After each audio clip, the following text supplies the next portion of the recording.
গাইবান্ধার ৩ উপজেলার বন্যাকবলিত বিভিন্ন এলাকা পরিদর্শন করেছেন পানি সম্পদ প্রতিমন্ত্রী ফরহাদ হোসেন আজাদ।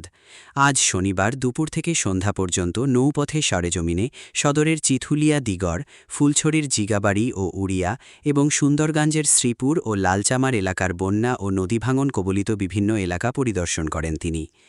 এরপর ফুলছড়িতে নদীভাঙন এলাকা পরিদর্শনকালে দক্ষিণ কাবিলপুর সরকারি প্রাথমিক বিদ্যালয় মাঠে আয়োজিত পথসভায় স্থানীয়দের উদ্দেশ্যে তিনি বক্তব্য রাখেন। নদী ভাঙন যেখানে হবে সেখানে আমরা এমার্জেন্সি হিসেবে জিও ব্যাগ দিব এবং আপনাদের এই গাইবান্ধা জেলায় দুইটি, একটি হচ্ছে প্রায় 1000 কোটি টাকা আর একটি 800 কোটি টাকা, দুইটি প্রকল্প ইনশাআল্লাহ বাস্তবায়ন করলে এই গাইবান্ধা কোনো নদী ভাঙন থাকবে না। এ সময় উপস্থিত ছিলেন ফুলছড়ি সাঘাটা ৫ আসনের সংসদ সদস্য বীর মুক্তিযোদ্ধা আব্দুল ওয়ারেস, জেলা প্রশাসক মোহাম্মদ মাসুদুর রহমান মোল্লা, অতিরিক্ত পুলিশ সুপার বিদ্রোহ কুমার কুণ্ড, জেলা বিএনপির সাধারণ সম্পাদক মাহমুদুল নবী টিটুল।